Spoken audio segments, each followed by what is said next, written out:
Doctora, doctora, disculpe. Doctora, disculpe, ¿podría agregar a dos compañeros?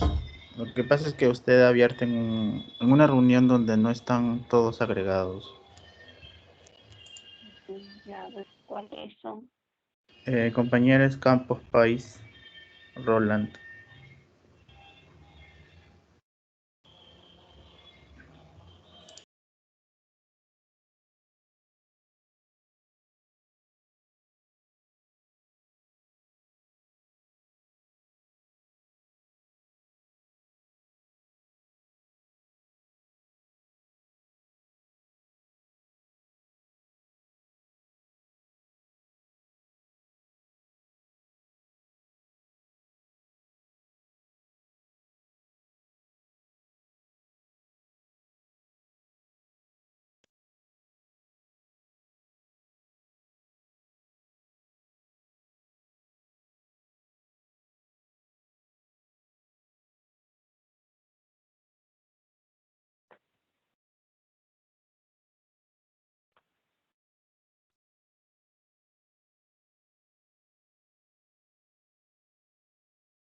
Campos Pais. ¿Y el otro cuál es?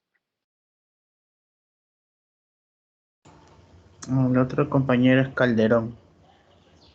Ya. Calderón Sebastián, doctora. Ya. Ya está.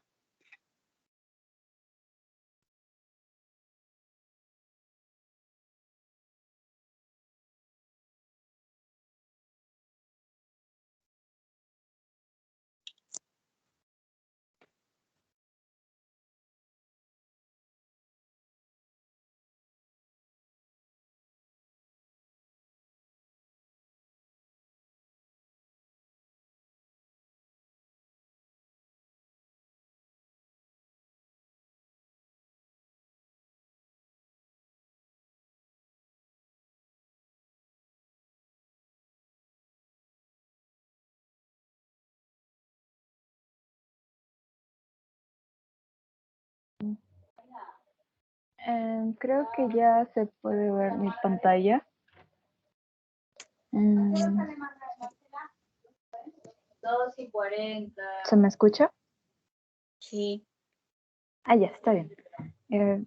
Buenas tardes, doctor y compañeros. Bueno, en este noveno conversatorio clínico, los expositores vamos a hacer, Carrizo Porras, Campos Roland, Córdoba Rosa, Calderón Sebastián, Cristóbal Cristian, Leslie Gamboa, Rosario Casas y Margarita Flores, bueno, aparte de mi persona. Y voy a comenzar con lo que es, la historia clínica. Bueno, nosotros sí sabemos que las partes fundamentales van a ser los datos de filiación, enfermedad actual, el retrato de los antecedentes patológicos, así como el hemograma y perfil de coagulación, también la bioquímica, la inmunología y ecografía, antecedentes quirúrgicos y el examen físico, así como las pruebas adicionales, el diagnóstico diferencial y el posible diagnóstico.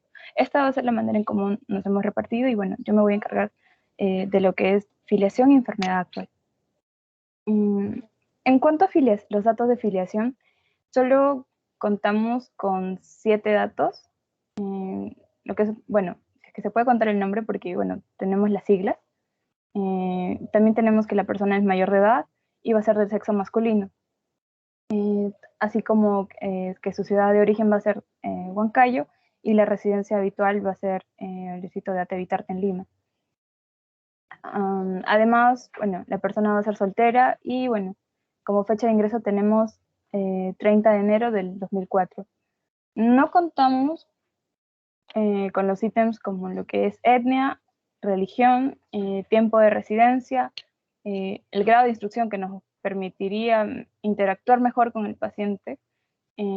Tampoco el idioma, domicilio, ni ocupación, ni el contacto de emergencia, ni la fecha de apertura de la historia clínica. Bueno, en cuanto ya a la enfermedad actual, tenemos que, bueno, el paciente va a tener como tiempo de enfermedad 4 horas. Y bueno, ¿qué entendemos por el tiempo de enfermedad? Que, bueno, esta va a ser la duración básica de la enfermedad que va a quejar al paciente. Y puede ser agudo, subagudo o crónico. En este caso, por la duración correspondería de tipo agudo. En cuanto a la forma de inicio, va a ser la forma como va a aparecer el malestar. Y bueno, va a ser insidioso debido a que los síntomas principales van a ser, se van a desarrollar de forma lenta, como lo que es fiebre, malestar general y también lo que es dolor lumbar. Por otro lado tenemos al curso de la enfermedad, el cual es la forma de cómo se ha comportado la molestia desde el inicio. Y bueno, vamos a, bueno, de acuerdo al caso, bueno, este detalla que va a ser de manera progresiva. Y bueno, entonces esto nos quiere decir que estos síntomas y signos han aumentado en este periodo. Y bueno, ya los había mencionado, pero bueno, los síntomas y signos principales que se detallan son fiebre, dolor lumbar y malestar general. A ver, eso sería todo por mi parte. Ya, gracias, Poli.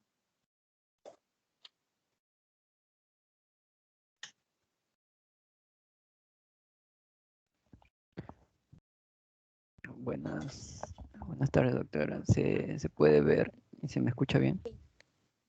Sí, Luis. Ya se ve. Bueno, siguiendo, ¿no?, con el caso clínico que vamos a tener, vamos a hacer un poco el relato y los antecedentes patológicos. Bueno, estamos frente a un paciente que ha sido trasplantado de hígado hace 20 meses, ¿no? Ya desde esto nos da a entender de que el paciente va a estar inmunosuprimido, ¿no? Este presentó una cirrosis hepática primaria por ascitis desde los 12 años, ¿no? Como sabemos, las cirrosis biliar primaria es una enfermedad crónica, ¿no?, en cuanto va a haber una destrucción de los conductos biliares intrahepáticos. Y esta puede progresar a una cirrosis hepática, como vamos a ver. Además cursó con trombosis de arteria hepática,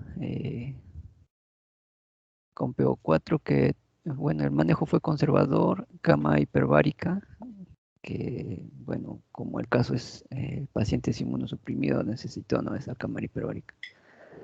Además, este paciente ha presentado ascitis recurrente luego del trasplante, por lo que siempre, bueno, ha estado hospitalizado varias veces, ¿no? En este caso se le hizo para estudios y biopsia hepática, ¿no? También presentó episodio séptico con relación a la biopsia hepática percutánea, una diarrea aguda infecciosa por afección por citomegalovirus. Estas infecciones se dan, ¿no?, en pacientes inmunosuprimidos, ¿no?, lo cual se daría y tiene que ser tratado hospitalariamente porque no puede pasar simplemente así. En ese entonces tenía un compromiso general en estado hemodinámico. Ha estado hospitalizado varias ocasiones por cuadros febriles, ¿no?, algunos de etiología no precisada y otras en relación al absceso hepático que está ubicado en el cuarto segmento, bueno, en la parte posterior del hígado, ¿no? Le manejo con antibióticos 25 días y hace 6 días fue hospitalizado por cuadro febril, siendo dado de alta 4 días después, ¿no? Y bueno, como ya se mencionó, ¿no?, hace 4 horas nuevamente tiene una alza térmica de malestar general marcado, niega vómitos, diarrea, disuria, poliacuria ni dolores osteoarticulares. Aquí podemos ver, ¿no?, que el paciente es un paciente inmunosuprimido y además está pasando por un cuadro infeccioso, ¿no?, lo cual nos da a entender el 38 grados centígrados de temperatura y ya los antecedentes, ¿no?, algunos abscesos hepáticos que presenta este paciente. Entre los antecedentes patológicos vamos a tener que niega TBC, infección por hepatitis B, C, asma, y fue diagnosticado con cirrosis criptogénica desde los 12 años de edad, ¿no? Como sabemos, la cirrosis se clasifican en los conocidos y los no conocidos, ¿no? Y los que no tienen causa, y estos son los cirrosis criptogénicos, ¿no? Que se van a dar por tal vez una mutación en algún gen. Se mencionan, ¿no?, los KRT18, los KRT8, que son los genes, ¿no?, que están inmersos en la cirrosis criptogénica. Aquí no vemos los cuadros más comunes, pero este paciente no está, ¿no?, entre las etiologías más comunes, ¿no?, sino que es una criptogénica. Ese sería mi parte, doctora. Ya, Luis. Gracias.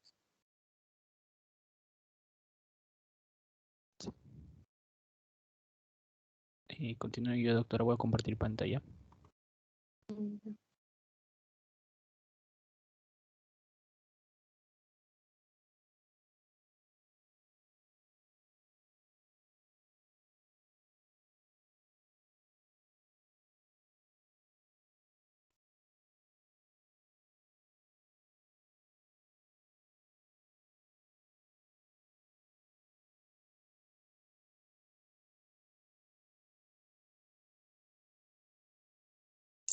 ¿Me confirma si se puede ver mi pantalla, doctora? Disculpe.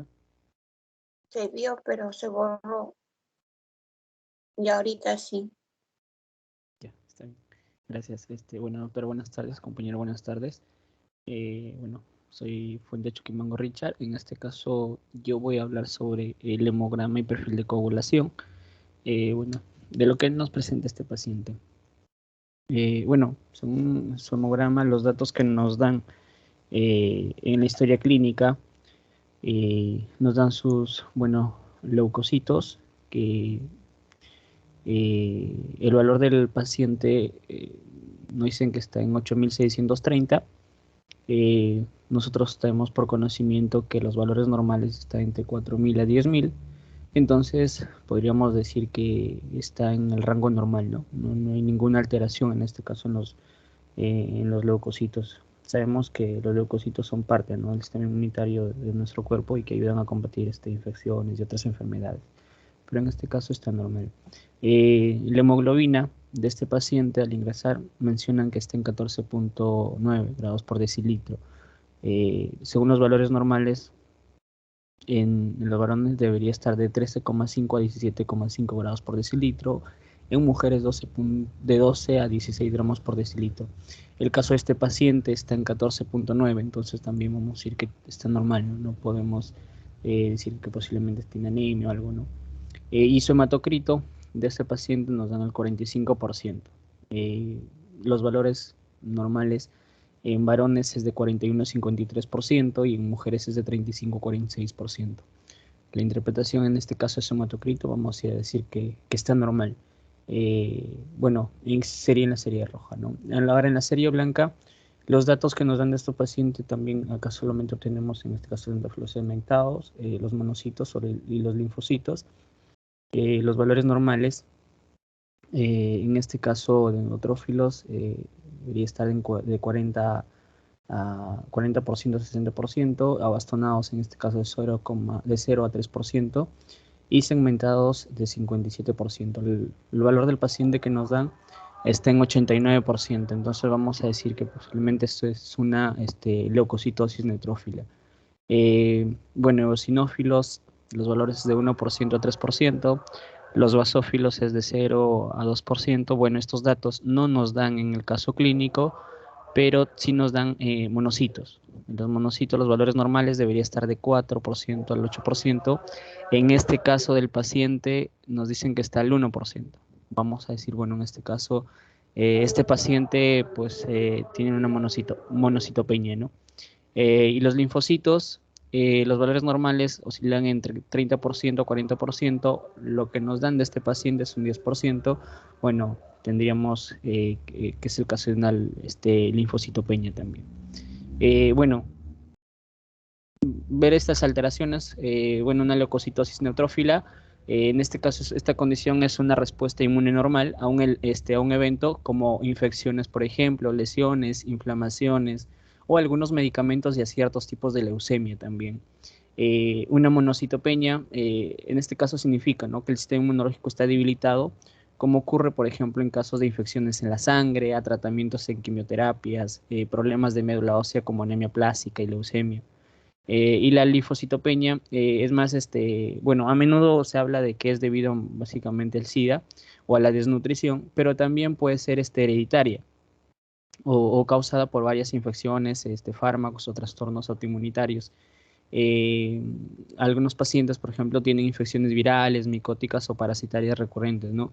Y es ahí que aumenta el riesgo, bueno, de muerte por cáncer, enfermedades cardiovasculares, enfermedades respiratorias o infecciones. Básicamente estas serían las alteraciones que se presenta de este paciente en la serie blanca, por así decirlo. Y el perfil de coagulación básico, bueno, acá nos dan también estos datos, en este caso el tiempo de protrombina.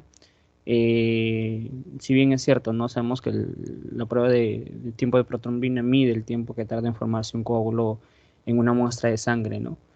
En este caso, los valores normales deberían estar de 12 a 15 segundos. El paciente nos dan que está en 13, entonces pues está en el rango normal, ¿no? Ahora en el índice internacional normalizado, también nos mencionan que debería estar los valores normales de 0,8 a 1,2. En este caso el paciente está en 1,2. Entonces también está normal. Cuando hablamos del tiempo de tromboplastina parcial activada, bueno, es un examen, ¿no?, que mide la capacidad de la sangre para coagular, en este caso evaluando los factores de la vía intrínseca, ¿no? También la llamamos la vía de activación por contacto. Y de la vía final o vía común, que es la cascada de coagulación, ¿no? Nos menciona que los valores normales deberían estar de 25 a 45 segundos. En este paciente está de 45,9. Básicamente está dentro, bueno, está elevado, por así decirlo, ¿no?, porque ya pasa de estos valores de los valores normales que se mencionan. El tiempo de trombina, en este caso se evalúa, ¿no?, la parte del proceso hemostático en que el fibrinógeno se convierte en hebras de fibrina. Mide el tiempo necesario para que se forme un coágulo, ¿no?, de fibrina al añadir una cantidad, en este caso, de trombina en plasma. Los valores normales oscilan entre 9 a 35 segundos. En este caso, este paciente está en 18 segundos, pues está normal. El recuento de plaquetas,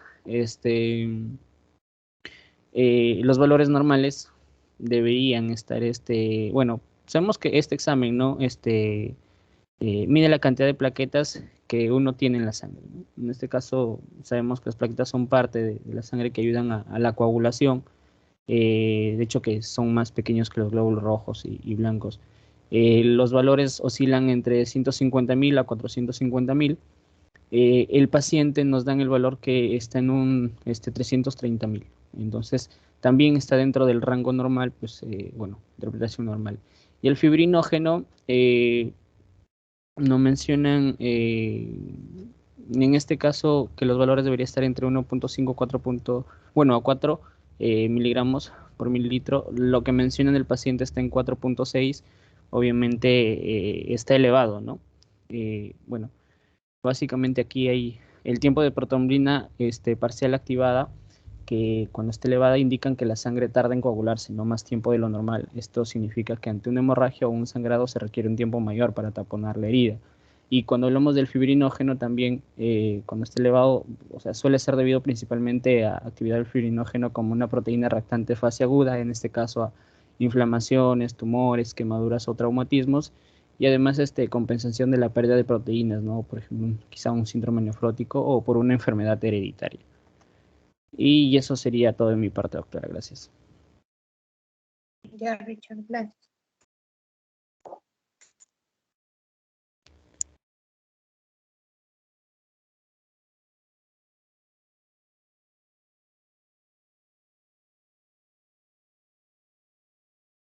Muy buenos días, discúlpeme, ¿se me escucha bien? Mucha cosa. Ajá, sí, doctora, muy buenos días.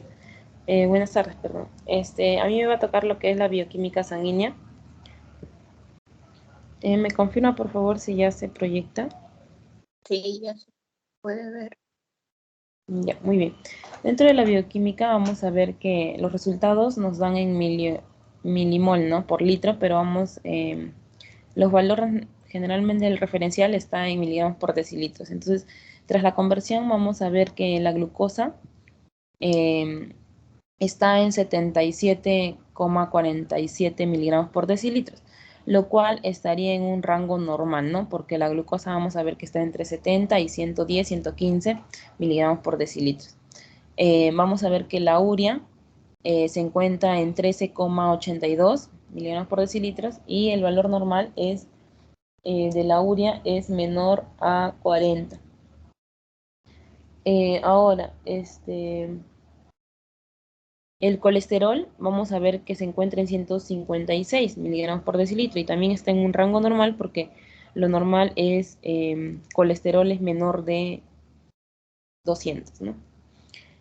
Ahora, la parte de triglicéridos está en 64, sí, 64 miligramos por decilitros, ¿no? Y estaría también en un rango normal, ¿no? Que es de 35 a 170 miligramos por decilitros. Ahora, proteínas totales se encuentra en 4,18 gramos por decilitro y las proteínas totales vamos a ver que va entre el rango de 6 a 8, entonces también estaría dentro del rango normal. La albúmina, parte de las proteínas, está en 2,320 ¿no? gramos por decilitro y también se encontraría en el rango, sí, eh, sí, la albúmina también se encontraría en el rango normal, ¿no? Porque el número es menor a 25 miligramos por decilitro cada no, es menor a 25 miligramos cada 24 horas. Entonces vamos a ver que encontramos sí, entonces está dentro del rango normal, ¿no? Ahora, la globulina, vamos a ver que está en 1,86 gramos por decilitros. Y está también no, está menor, ¿no? Porque lo más inferior es de 2,5 a 4, ¿no? Entonces está disminuida, ¿no? Las globulinas. Las globulinas estarían disminuidas. Ahora, la bilirrubina total, vamos a ver que está en 0,99. Sí, la bilirrubina total, ¿no? Entonces está dentro del rango normal, porque es de 0,2 a 1, ¿no? Entonces está 0,99. No está en el límite, ¿no? La bilirrubina directa está en 0,29 y sí estaría aumentada, por así decirlo, porque es de 0 a 0,2, ¿no? Ligeramente aumentada la bilirrubina indirecta. El TGP, que es la transaminasa glutámica piruvato, ya estos son los de función hepática. ¿No? Lo estamos viendo, los de función hepática. TGP, que sería la transaminasa glutamina pirúvica, está en 19 unidades por litro. O también llamada la alanino, sí, alanina aminotransferasa, que sería entre 10 y 40, y está dentro del rango normal, ¿no? En 19. El TGO, que sería la transaminasa glutámica oxalacética, o también la alanino aspartato aminotransferasa, está en 22, y vamos a ver que también está dentro del rango normal, ¿no? Porque es de 10 a 35. Ahora, la fosfatasa alcalina está en 28 unidades por litro. Y la fosfatasa alcalina vamos a ver que está entre 30 y 120, entonces sí está aumentado. Y finalmente la gamma glutamil transpeptidasa, que está en 8 unidades por litro, y los valores sería de 7 a 32, ¿no? Está entre el rango normal, ¿no? Entonces, lo único que tenemos aumentado son lo que es la fosfatasa alcalina, que es el principal indicador para lo que es la función hepática, Y y también encontramos aumentado lo que es la bilirrubina directa y la albúmina, ¿no? Lo encontramos aumentado. Entonces, viendo también ello, ¿no? Ya lo hemos citado, cada una de ellas, entonces encontraríamos ese cuadro, ¿no? Principalmente a nivel de la función hepática, lo encontramos alterado, ¿no? Entonces nos dirigimos más que nada a ese nivel, ¿no? A nivel del hígado. Eso sería todo, doctora. Muchas gracias. Gracias, Rosa.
Doctora, le toca a mi compañero Sebastián, pero no ha ingresado todavía a la reunión. Sergio continúa.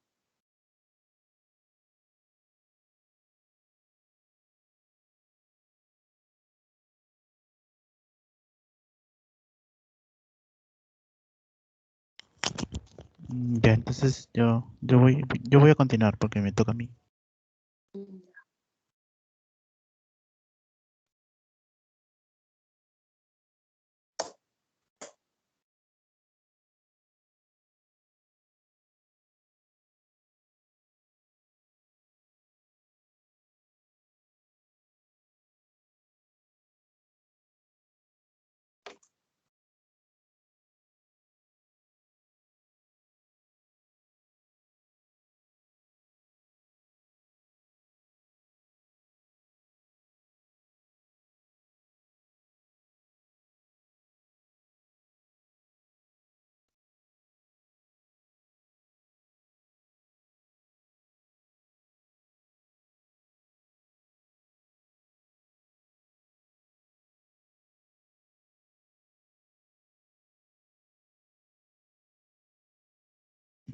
Ya. Bueno, siguiendo con lo que es la descripción del caso clínico, eh, a mí me tocó la parte de los antecedentes quirúrgicos y el examen físico. Bueno, entre los antecedentes quirúrgicos que se muestran en la historia clínica está lo que es el trasplante hepático, que creo que ya lo habían mencionado, que se realizó el 22 de octubre del 2001, ¿no? En el cual el paciente también tenía lo que es un cuadro de ascitis, en el cual se realizó un estudio de este líquido y según sus características se estableció que de aspecto quiloso, ¿no? Luego, al cuarto día del posoperatorio tuvo una crisis en el cual se diagnosticó con un problema de trombosis a nivel de la arteria hepática, el cual fue manejado mediante un tratamiento conservador y mediante cámara hiperbárica, ¿no? Se analizó anatomopatológicamente, en el cual se diagnosticó con múltiples fístulas arteriovenosas, ¿no? A nivel intrahepático, ¿no? Bien. Y en cuanto a lo que es la parte del examen físico, bueno, estos son los valores que la historia clínica nos muestra, en el cual la presión estaba entre 85/50, en el cual nos describe pues una hipotensión, ¿no? La frecuencia cardíaca estaba sobre 100 latidos por minuto. Para ser un paciente muy joven, bueno, está con una taquicardia, ¿no? Ya que los valores normales es entre 60 y 80 para pacientes de 15 años a más, ¿no? Y taquicardia se considera más de 100 latidos por minuto, ¿no? Pero en este caso, pues, se puede decir que ya tiene una taquicardia, ¿no? La frecuencia respiratoria está en 18 respiraciones por minuto, o sea, está en el rango normal, en una eupnea, se podría decir, porque si se hubiera aumentado, pues estaría más de 20, y si está disminuido es menos de 12 respiraciones por minuto, ¿no? Pero en este caso está respirando adecuadamente, ¿no? En cuanto a lo que es la temperatura corporal, es de 37,4 grados centígrados. Bueno, y según los valores, podría decirse que se encuentra en un estado de febrícula, ¿no? No de una fiebre, claramente, pero en un cuadro ya de febrícula de repente, ¿no? Y el peso que manifiestan es de 48 kilogramos también. Bien. En cuanto a lo que son los otros datos del examen físico, en el estado general se describe un estado de lucidez con orientación temporoespacial, y en orientación tiempo, persona y espacio, perdón, con un estado de regular estado de general y también de nutrición. Eh, lo que sí se nota es un adelgazamiento y un cuadro de astenia, en el cual sí presenta este paciente, ¿no?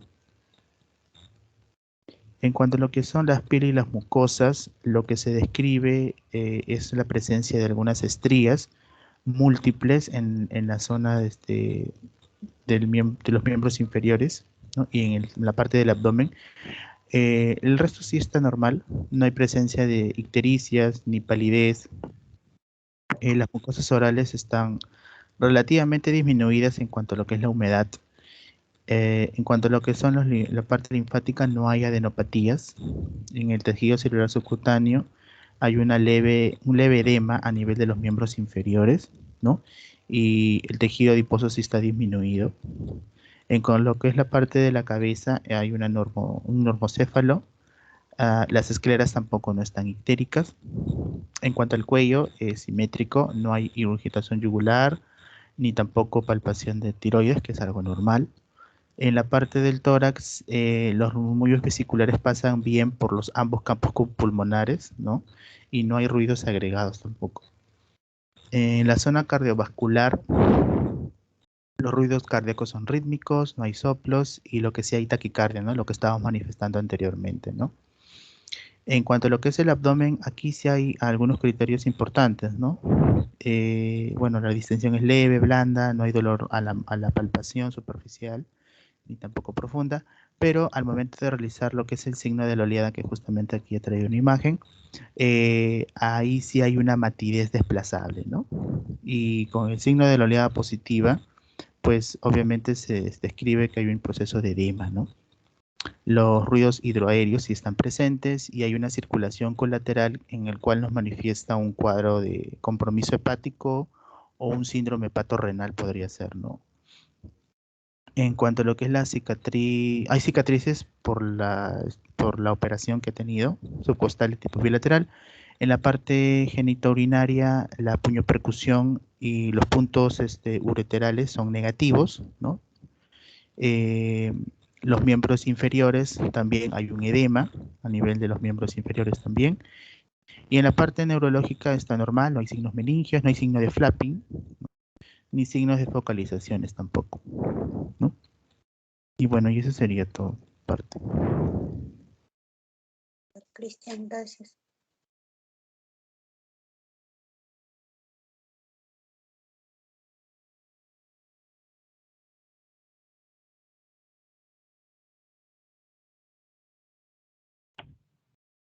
Buenas tardes, doctora. Ya estoy proyectando. Buenas tardes. Sí. Mi nombre es Leslie Gamboa. ¿Está cargando? Está presente.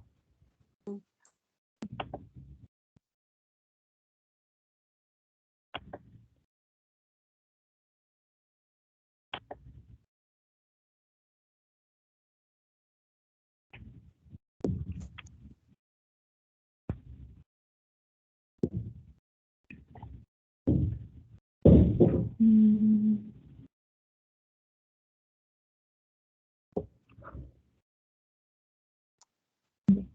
Bien, ¿me confirma si se puede ver la diapositiva, por favor, doctora? Sí, ya se puede ver. Con respecto, ya se ha mencionado el caso, se ha presentado que es un paciente joven, ¿no? De 18 años, y se han hecho múltiples pruebas, y voy a mencionar algunas pruebas adicionales conforme a esto. Bueno, algunas pruebas adicionales en este caso, viendo que ya ha sido un paciente que ha tenido problemas de cirrosis hepático y se le ha hecho un trasplante, y pese al trasplante ha tenido algunos, ha seguido presentando otros problemas, ¿no? Como la silla, ha tenido complicaciones. Entonces, viendo esto, vamos a tener algunas pruebas como si es que está haciendo por un virus de hepatitis A o B, que en caso tenga positivo, si tenga hemoglobina G, cómo está yendo la hemoglobina G, a ver si haya visto una infección previa, ¿no? Recordando que estos valores para que sea positivo es mayor o igual a 1.1. Conforme a los ANA también lo añadí porque también se puede tratar de unas hepatitis autoinmunitaria. Entonces, viendo estos valores, estos 4 últimos valores, es uno de los, si se cumple con los criterios, ¿no? Tanto de hablar sobre una hepatitis autoinmunitaria, ya que en estos casos es cuando el paciente daña el hígado, hace un trasplante y por más que tenga el hígado nuevo, aún presenta complicaciones. Entonces, para poder decir si cursa o no algunos de estos valores. Tanto como el ANA, recordando que son anticuerpos antinucleares, no en sangre, y tiene que ser valores positivos. Podemos decir que es un valor mayor o igual a 160. También tenemos los anticuerpos contra los anticuerpos LKM, que más que todo son anticuerpos contra un conjunto de enzimas, ¿no? Del organismo, tanto conocidos como los citocromos P450. Entonces, para decir que es un valor positivo, también hay que recordar que es mayor a 1/40. También tenemos otros, como también los anticuerpos SLA sobre el LP. Los anticuerpos SLA, más que todo, son proteínas que van a estar asociadas, ¿no? Con la RNA transmisor, o también bien son conocidos como los anticuerpos contra los antígenos hepáticos solubles, y tenemos el LP, que son anticuerpos hígado-páncreas. Se va a usar estos tipos de anticuerpos tanto para hígado y páncreas. Entonces, recordar que estos anticuerpos, ¿no? Son, en resumen, esta relación se va a ser llamada los anticuerpos antígenos solubles hígado o páncreas. Entonces, eso también para saber los valores. Y bueno, y sí, esas serían todas las pruebas adicionales que podría añadir el caso, doctora. Ya, gracias. Vamos a hacerle Yo una. continúo, doctora. Sí.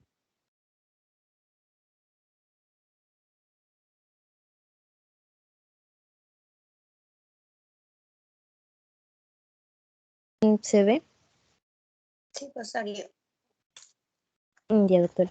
Bueno, entonces, ya en base con lo que han ido mencionando con la afiliación, con la enfermedad actual, con los exámenes de laboratorio y con las pruebas adicionales, pues, bueno, a mí me ha tocado lo que es diagnóstico diferencial o, bueno, algunos posibles diagnósticos, ¿no? Que se deberían hacer en base a los datos que nos han dado, y bueno, ya mi compañera va a continuar con el diagnóstico definitivo. En primer lugar, debemos considerar una hepatitis, ¿no? Que es una inflamación del hígado. Puede darse por diferentes causas, ¿no? Una causa autoinmune, por ciertas infecciones virales como la hepatitis A, la B o la C, o algún daño hepático por la ingesta de ciertos medicamentos en exceso, como por ejemplo el paracetamol, y también pues lo que es un hígado graso.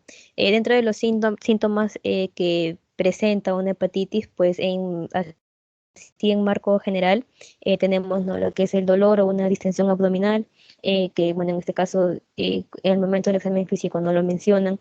También una fatiga, fiebre, que haya la presencia de ictericia y también pues náuseas y vómitos.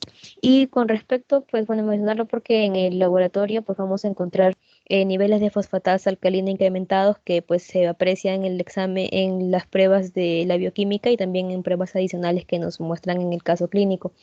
También va a haber un incremento de la TGO y la TGP, que también pues en este caso el paciente tiene estas enzimas incrementadas, al igual que la CGTP, y también pues va a haber un incremento de la bilirrubina directa.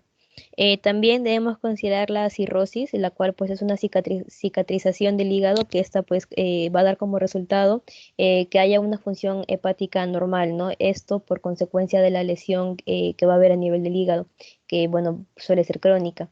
Dentro de las causas tenemos a un consumo excesivo de alcohol, infecciones virales también, trastornos hereditarios y pues también que haya un daño hepático, ¿no?, que va a ser por lo general la causa también más frecuente. Dentro de los síntomas que presenta, pues vamos a tener edema, que hay, nos señalan en el caso del paciente, al igual que la citis, que nos mencionan en el examen físico. También nos dicen, ¿no?, el signo de la oleada positivo. Una fatiga, un prurito que es como que generalizado. También la presencia de ictericia y, bueno, náuseas y vómitos. Y en el laboratorio, lo que vienen a hacer las pruebas, ¿no?, de laboratorio, también vamos a encontrar un incremento de la fosfatasa alcalina, al igual que las enzimas como la TGO, la TGP y también la CGTP, que todas ellas están incrementadas, están alteradas, ¿no?, en el caso del paciente. Y bueno, también puede darse el caso, ¿no?, de que sea una obstrucción de las vías biliares. Esta puede producirse, ¿no?, a diferentes niveles, ya sea las vías intrahepáticas, las extrahepáticas o el colédoco. Dentro de las causas, pues tenemos principalmente cálculos biliares, también así como ciertas tumoraciones a nivel de las vías biliares, obviamente. También lo que viene a ser el cáncer de páncreas puede producir una obstrucción de las vías biliares. Y también pues en los síntomas también tenemos la presencia de ictericia, un dolor abdominal, náuseas y vómitos, al igual que fiebre y prurito, que es generalizado también. Y pues en el laboratorio vamos a encontrar incremento de la fosfatasa alcalina, de la TGO, la TGP y también de la bilirrubina directa. Y bueno, eso sería todo con respecto a los diagnósticos. Ya mi compañera continúa. Ya, Rosario, gracias.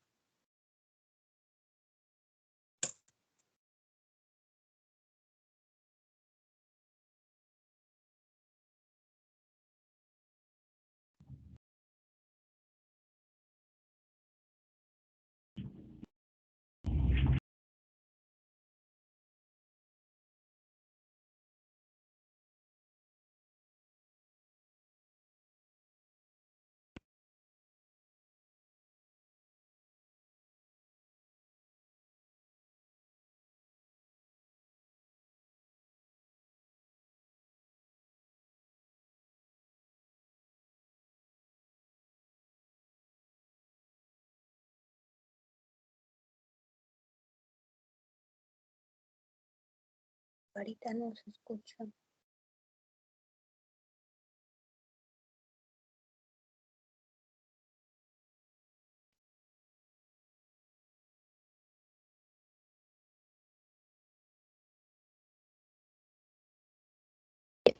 Margarita, tu audio está apagado, me parece.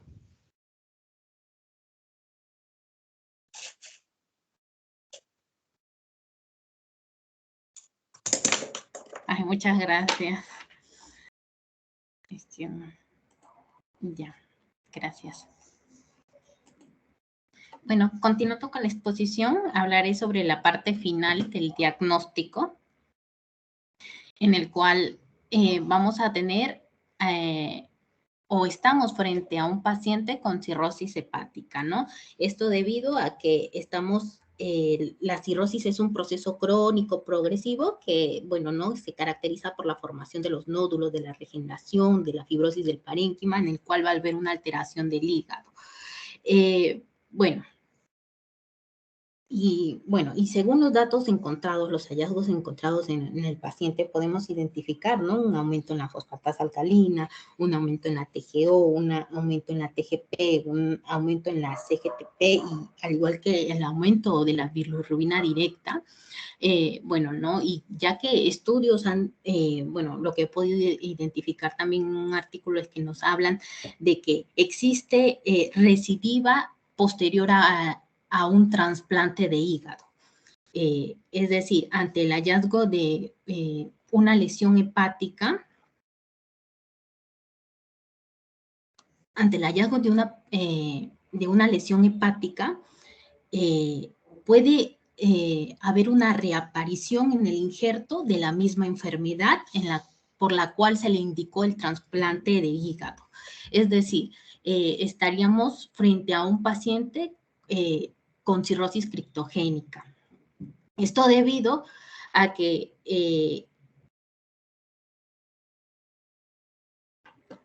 bueno, ¿no? Esto ya es una enfermedad crónica, una enfermedad inflamatoria crónica que va a afectar la función hepática del hígado y que, bueno, ¿no? Ya, y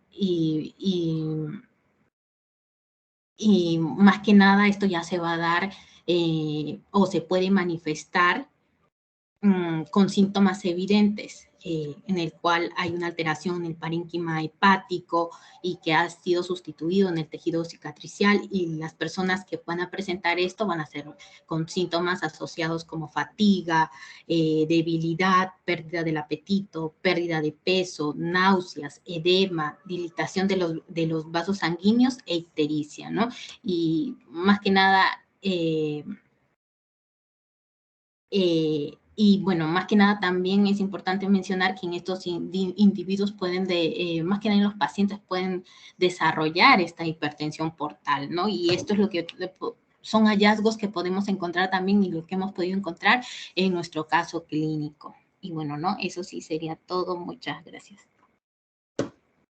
Gracias.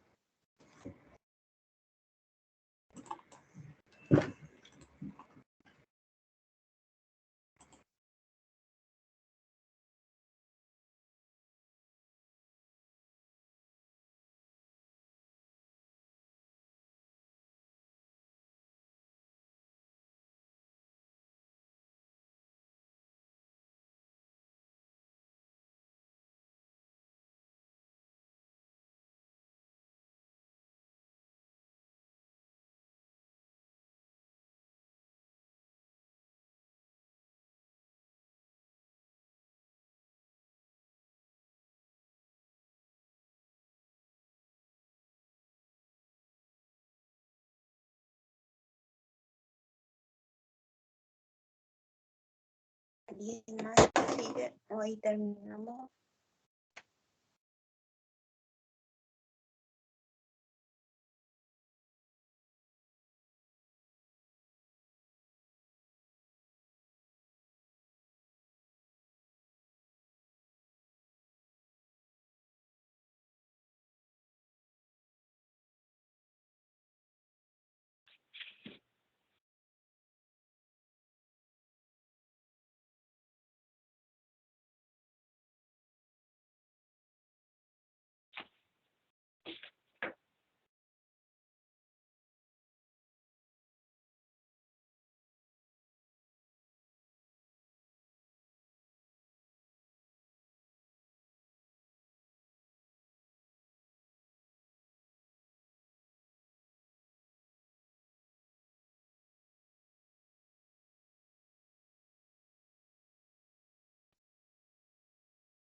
¿Alguien más falta exponer? Ya no. Doctora, mi compañera ha sido la última en exponer el caso clínico.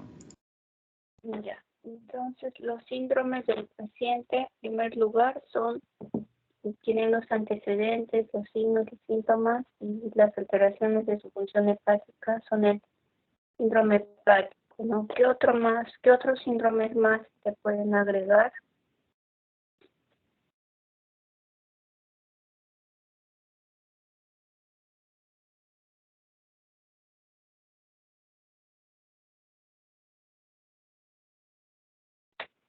¿Qué otros síntomas se pueden colocar en el caso clínico?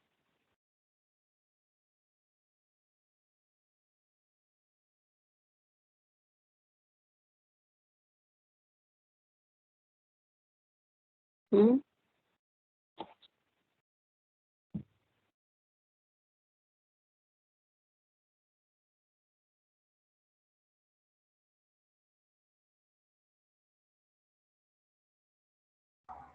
Doctora, bueno, por la presencia de edema en los miembros inferiores, yo creo un síndrome edematoso. Ya también un síndrome edematoso, ¿qué más? Un síndrome febril, doctora. También por la fiebre, síndrome febril. Bueno, también el síndrome doloroso, ¿no? Porque mencionan que había dolor en abdominal. Claro, está en el síndrome doloroso. Ahora, viendo todo el cuadro, ¿no? De los exámenes que presentan, los exámenes auxiliares en cuanto a los leucocitos, ¿no? ¿Cuáles son las causas de linfopenia? ¿Qué causas tienen ustedes en donde encuentren linfocitos disminuidos en el hemograma? Soliciten un hemograma y encuentren linfocitos disminuidos.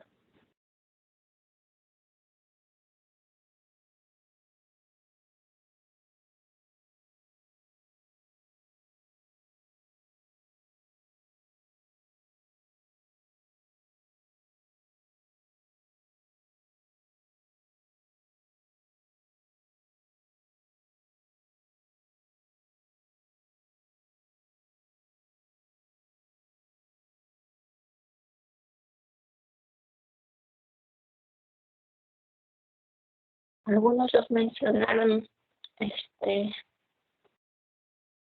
pueden ser infecciones, ¿no? Lógicamente, infecciones como el VIH, las neumonías, las gripes, hepatitis. ¿Qué más va?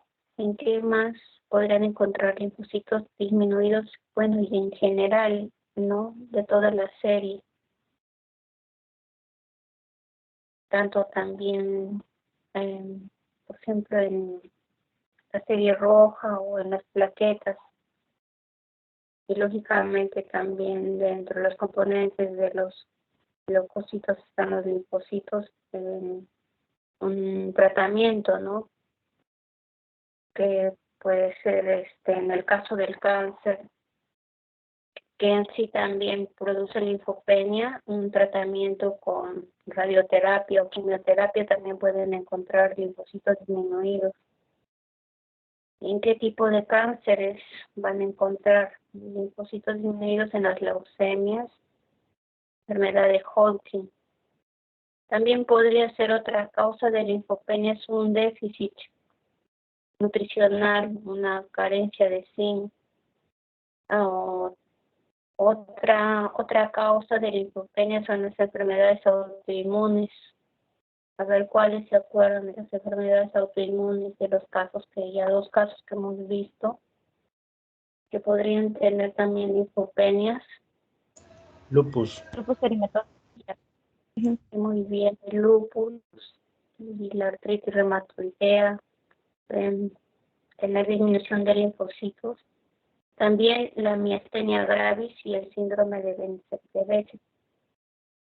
Y bueno, como les decía, tratamientos, ¿no? Inmunosupresores que no solo incluyen la radiación y la quimioterapia, sino también medicamentos. Y medicamentos inmunosupresores son los corticoides, entonces ellos también les van a producir linfopenias. Otros medicamentos inmunosupresores son la globulina antilinfocítica, su nombre lo dice, y antineoplásticos en general, pues, ¿no? Que hay un sinfín que aplican a los pacientes pacientes, ¿no? Con cáncer. También incluso después que nos vacunan contra la gripe, ¿no? Contra todos los años, contra la influenza, también hay una baja de los linfocitos. Entonces, su compañero mencionó, ¿no? El diagnóstico, la cirrosis hepática. Bueno, en la cirrosis hepática hay dos componentes principales.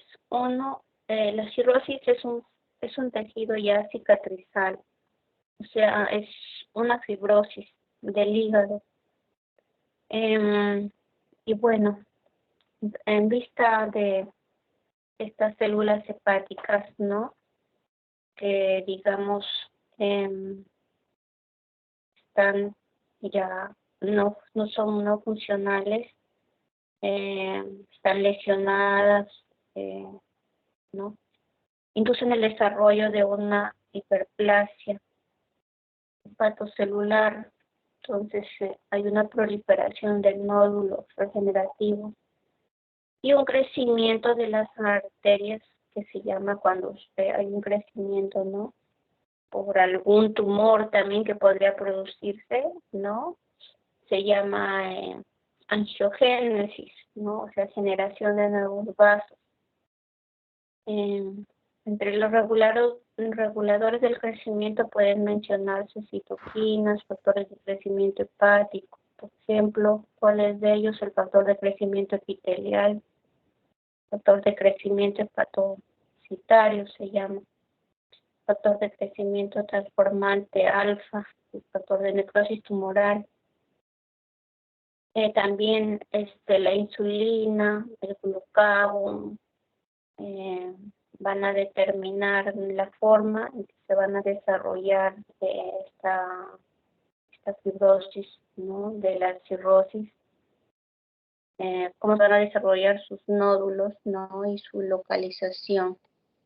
Entonces, como decía, hay una angiogénesis que va a producir nuevos vasos dentro de esta vaina fibrosa, ¿no? Que rodea los nódulos.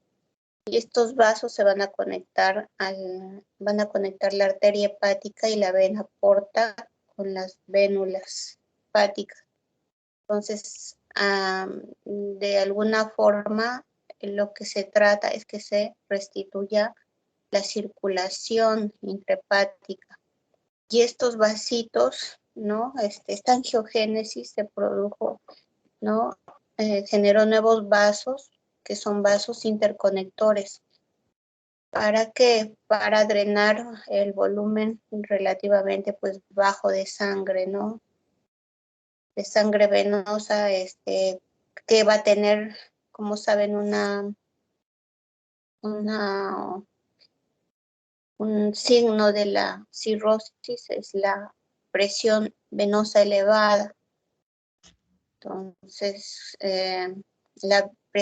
esto conlleva que la presión en la vena porta sea alta, y estas alteraciones en el flujo sanguíneo van a contribuir a generar hipertensión portal, ¿no? Que es otro signo de la cirrosis. Alguna vez, bueno, las imágenes las han visto, ¿no? Cristian las ha mostrado. Lleva todos esos signos, ¿no? Que muestran en el abdomen. Entonces, esto va a ir empeorando a medida que los nódulos regenerativos se van comprimiendo las vénulas hepáticas.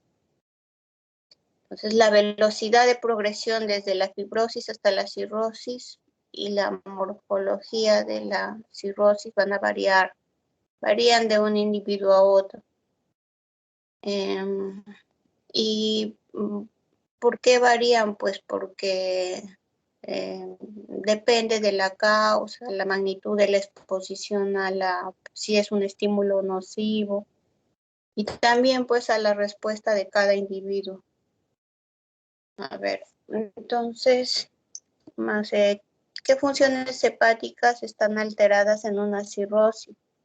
Entonces, ¿cuál es la función del hígado?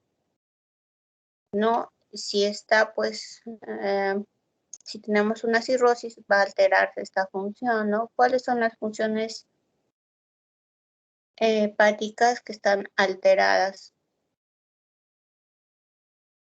Y están en los exámenes, algunos de ellos, ¿no? Los exámenes auxiliares de laboratorio. Pero además, ¿qué otras funciones están alteradas en una cirrosis?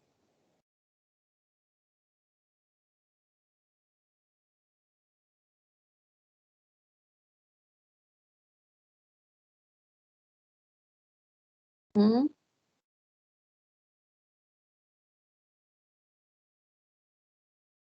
¿Qué hacen tanto el riñón como el hígado?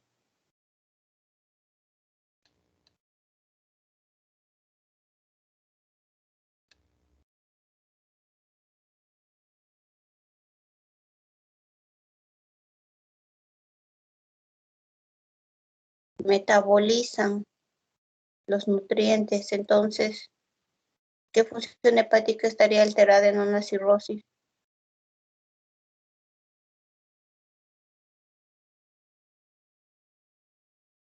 ¿Mm?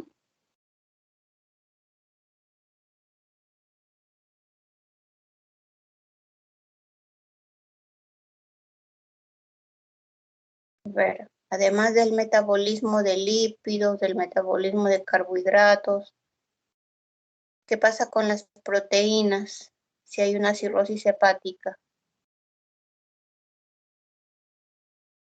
¿Se sintetizan o no?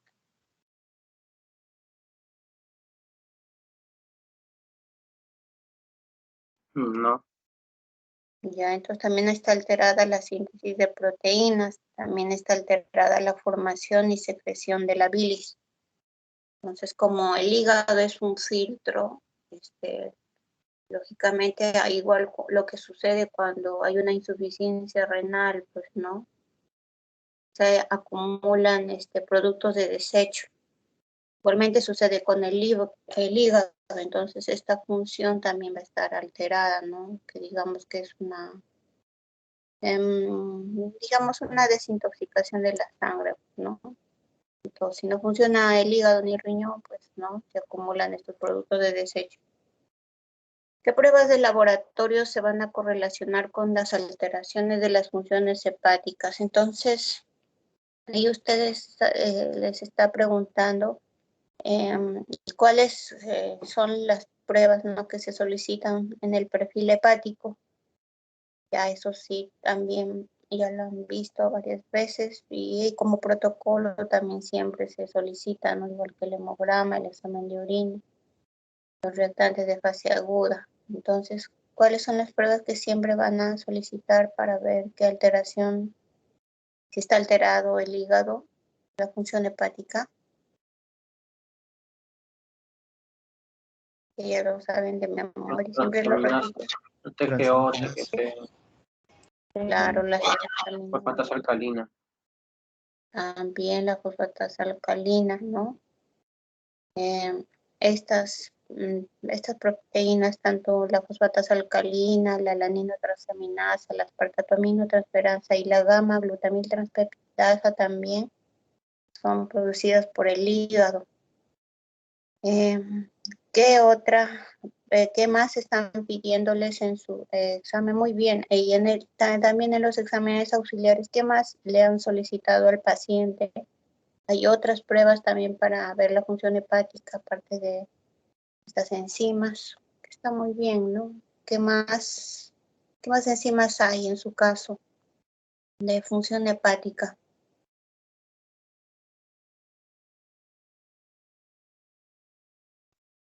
Hay varios.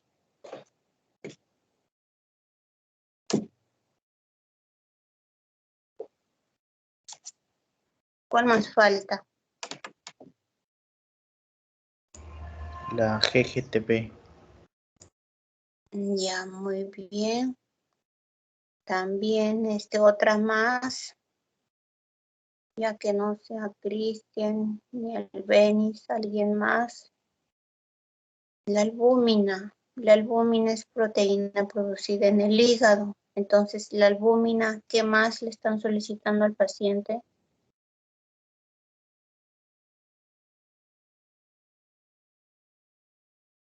proteínas totales. También está pues la bilirrubina, ¿no? Que es el producto, como les digo, el producto de desecho, producido por el hígado. Entonces eso también está dentro de las pruebas, ¿no? Que van a pedirse para ver que hay una alteración. Entonces tenemos también en las pruebas de coagulación, ¿no? ¿Qué pruebas, ¿no? ¿Qué proteínas intervienen en la coagulación de la sangre y que son producidas por el hígado?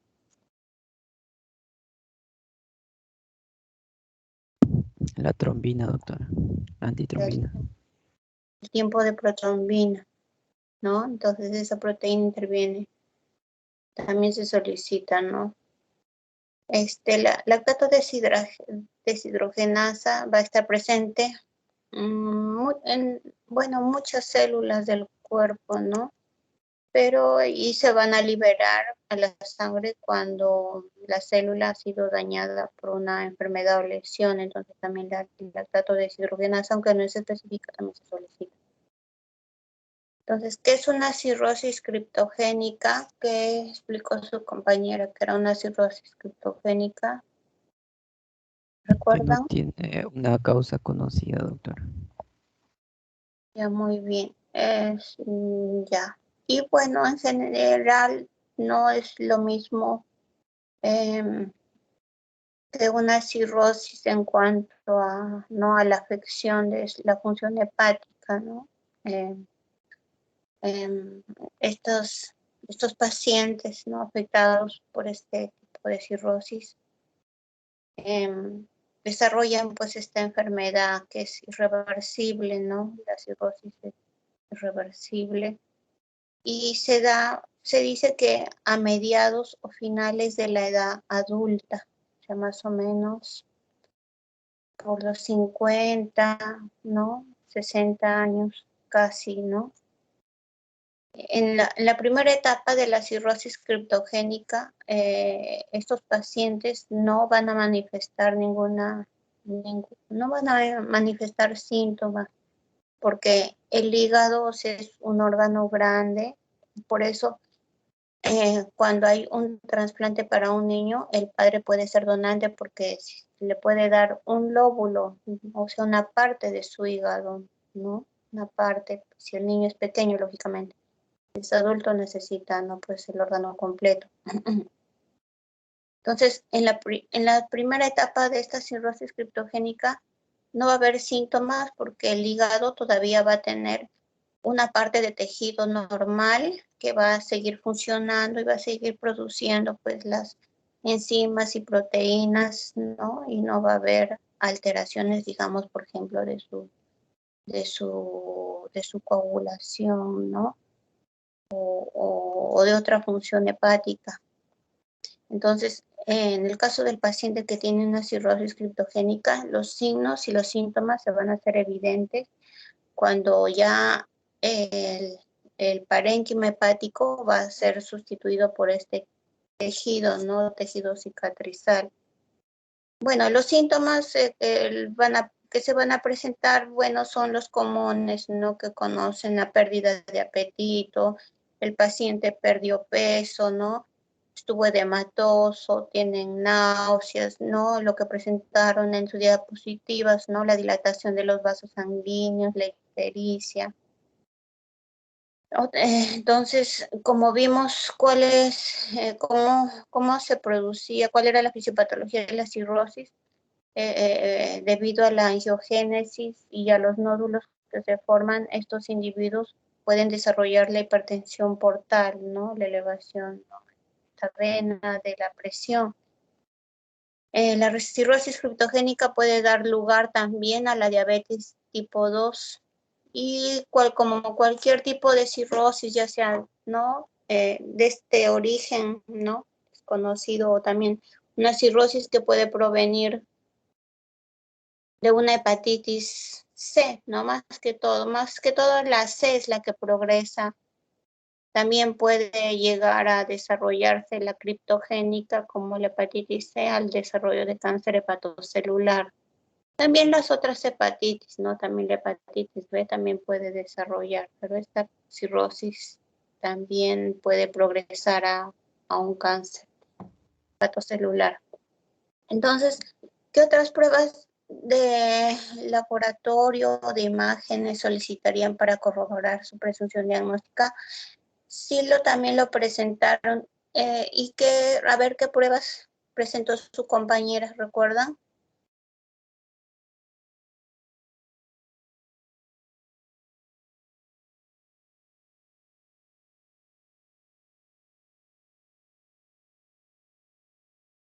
¿Qué otras pruebas de laboratorio solicitaría para corroborar su presunción diagnóstica?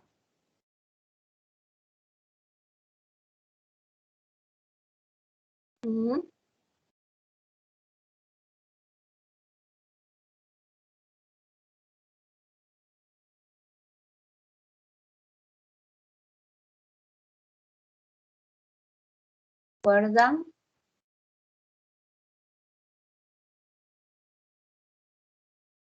Expositora.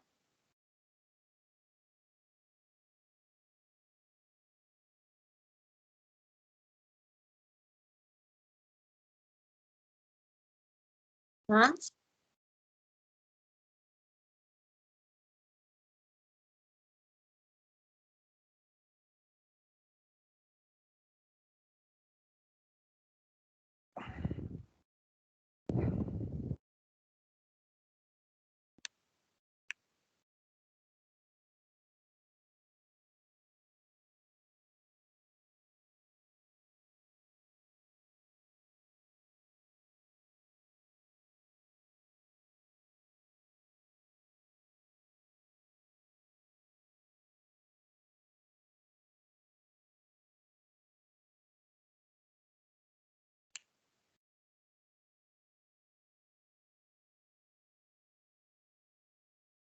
Entonces, aparte de los exámenes que le solicitan al paciente, ¿qué más le hubieran solicitado?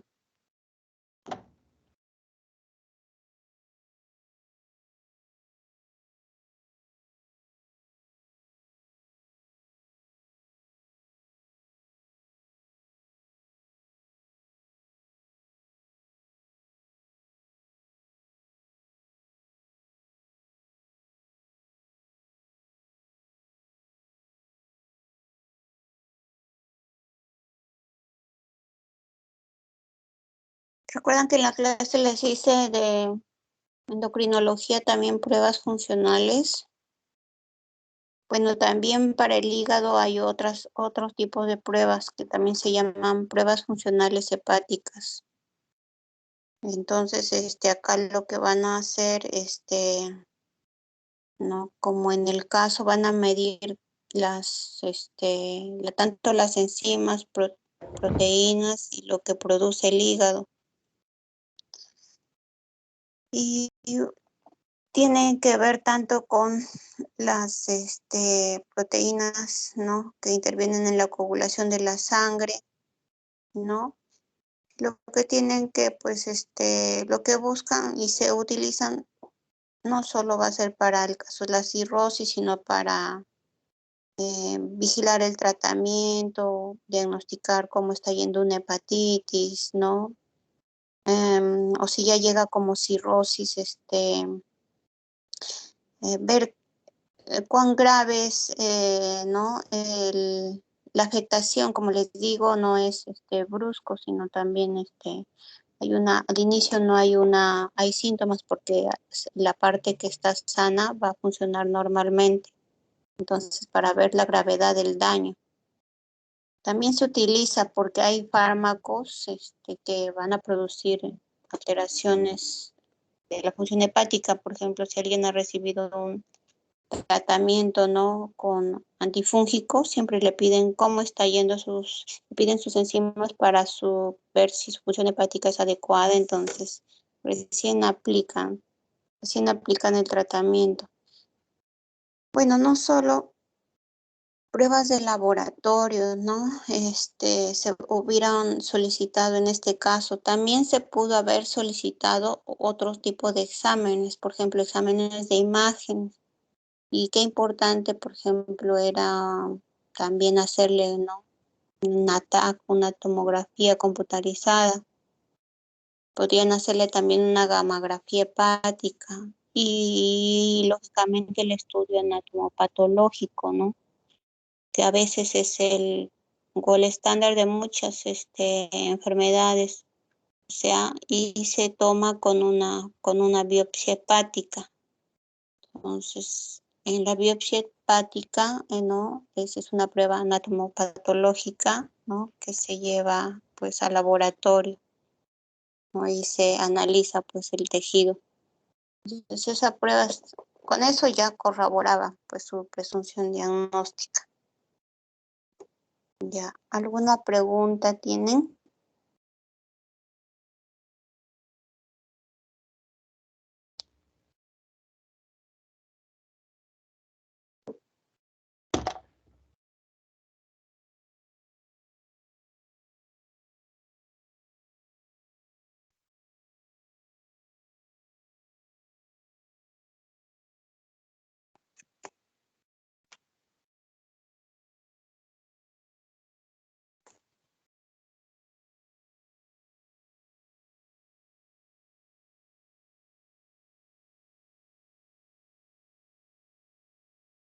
¿Alguna pregunta?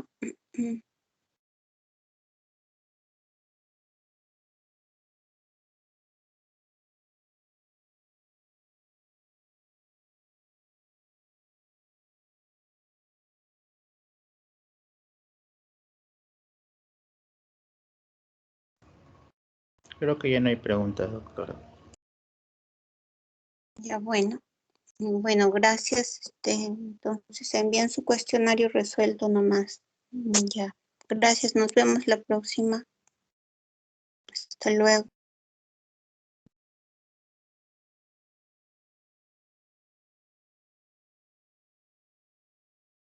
Doctora, ¿y los artículos?